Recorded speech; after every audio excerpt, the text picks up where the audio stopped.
साथियों नमस्कार, जय हिंद। मैं प्रभारी ट्रैफिक इटावा सूबेदार सिंह और आप क्या शुभ नाम है? मनोज मिश्रा जी। अच्छा, पहले आप अपने बारे में कुछ बताइए।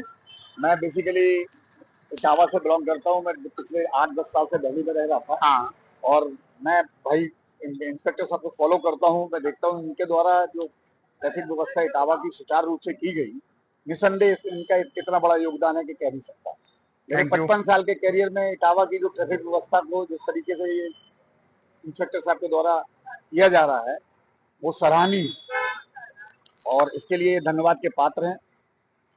मेरे इस करियर में इटावा में इसमें बढ़िया ट्रैफिक इंस्पेक्टर नहीं आया, इसके लिए मैं इनको पुनः एक बार धन्यवाद देता हूँ और कोशिश करता हूँ कि आपका सम्मान ऐसे ही बरकरार रहे, ऐसी व्यवस्था आप सुचारू रूप से इटावा वासियों को देते रहें ताकि सभी लोग आपसे प्रभावित रहें। जी जी जी, आपकी जो व्यवस्था है उसके लिए मैं बहुत बहुत धन्यवाद। मेरा एक पर्सनल सा एक रिक्वेस्ट था, ये ट्रैफिक व्यवस्था जो ITI चौराहे के पास से जो अंडर पास से जो बसें जाती है रोडवेज की, अक्सर वहाँ जाम की समस्या रहती है। तो एक एडवाइस करके यहाँ जो आपके RM हैं इनसे ये रोडवेज की इनकमिंग और आउटगोइंग की व्यवस्था अगर कर दी जाए तो ठीक रहेगा। अभी DM साहब के स्तर पर वार्ता करने के बाद ये आप बिल्कुल सही कह रहे हैं, यहाँ जाम की समस्या होती थी, लेकिन 26 तारीख से हमने एक नई व्यवस्था लागू कर दी है, शायद आपको पता हो गया होगा। नहीं, वो आपने वन वे ट्रैफिक किया है कि शहर के अंदर? वो तो शहर के अंदर का है, वो वन वे है, शहर में बहुत बढ़िया भी आपने किया। तो मैंने लेकिन बस का बाहर आउटसाइड की बस का हमने ये कर दिया है कि पहले हमारे शहर में 550 बस मूव करती थी रोडवेज की, जिसमें हमारे रीजन की जो बसें थी वो केवल 150 थी, 400 बसें आउटर रीजन की थी। अब जो 400 बस आउटर रीजन की थी उनको हमने बाईपास कर दिया है। Very good. अब हमारे शहर में केवल 150 बसों का मूवमेंट बचा है, और जब 150 बसें यानी कि 400 जब बाहर हो गई, जो समस्या आप उठा रहे थे उस समस्या का भी समाधान हो गया है। अब हमारे पूरे शहर में, क्योंकि हमारे शहर का एक ही लाइफलाइन रोड है, इस रोड पर अब आप कहीं भी जाम नहीं पाएंगे, नहीं, बिल्कुल क्लीन चल रहा है, वो समस्या का समाधान हो गया है। और कोई समस्या हो आपकी बताइए। नहीं, थैंक यू, बहुत बहुत बधाई के पात्र हैं आप इंस्पेक्टर साहब। मुझे निसंदेह ऐसा लगेगा कि आप हमेशा ऐसे प्रयासरत रहें, आपके प्रयास सार्थक करेंगे हम लोग आपके लिए। Thank you.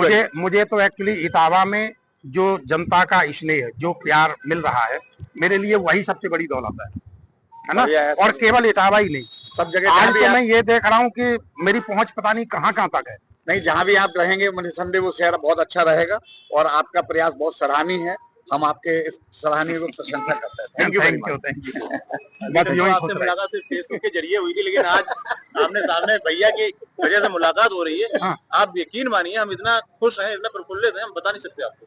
क्या शुभ नाम है आपका? विशाल गुप्ता। विशाल गुप्ता जी, क्या ऐसा बड़े भैया हैं, क्या ऐसा लग रहा है आपको जो अच्छा हो गया जिसकी वजह से आप खुश हैं? एक्चुअली में जो मार्केट में हम देखते थे कि वाहन इस तरीके से चलाए जाते थे जिसको लेके हम कई बार बचे, क्योंकि आप यकीन मानिए मैं बाइक से ज्यादा ट्रैवल करता हूँ, मेरा सीमेंट का व्यापार है और लोकल में 20-30 हद है, और बाहर अगर कहीं जाते हैं तो 40-50, इससे ज्यादा हमारी क्षमता नहीं है। ठीक है, तो उस चीज को लेके यहाँ पे काफी गंभीरता दिखाई गई। इससे हम काफी खुश हैं। और सबसे बड़ी चीज जो यंग एज के लड़के जो बहुत ही असहनीय तरीके से गाड़ियां जो ड्राइव करते थे उससे काफी छुटकारा।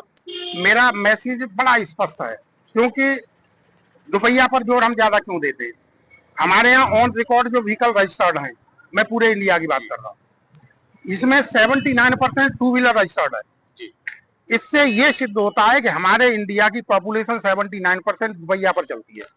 एग्जैक्टली, सही कैलकुलेशन। और जब दुपहिया पर हमारी 79% पॉपुलेशन है तो दुपहिया पर चलने वाले व्यक्ति के लिए जो सुरक्षा का मानक है वो सिर्फ एक उपकरण है, वो है हेलमेट। बिल्कुल। और मैं दावे के साथ ये कहता हूं कि अगर व्यक्ति रोड पर चलते समय दुर्घटना होने पर यदि उसने अपना सर बचा लिया तो 99% उसने अपना जीवन बचा लिया। इसमें नो डाउट। इसलिए मैं सबसे अधिक फोकस इस बात पे करता हूं कि दुपहिया चलाते समय व्यक्ति को हेलमेट लगाना चाहिए, और हेलमेट नाम का नहीं कि 200-250 का लिया और लगा दिया, नहीं, ब्रांडेड हो। ऐसा जीवन है तो सब कुछ हम साफ कहते हैं, जान है तो जहान है। और मैं विशेषकर हमारे जो बुजुर्ग हैं, हमारे परिवार के जो जिम्मेदार व्यक्ति हैं, उनसे अपील भी करता हूं, दुनिया में सबसे बड़ा दुख अगर पेरेंट्स के लिए कोई है तो वो ये है कि अपने बेटे की अर्थी को कांधा देना। तो पेरेंट्स को आगे बढ़ के अपनी युवा लॉबी को समझाना चाहिए, उन्हें टोकना चाहिए कि भाई हेलमेट लगा के चलो रोड पर। वो कहते हैं ना जिंदगी नहीं है सस्ती, मत करो इतनी मस्ती। तो मस्ती के चक्कर में जिंदगी मत गमाइए। और ट्रैफिक के पॉइंट ऑफ व्यू से 3 पॉइंट ऐसे होते हैं जिन्हें हम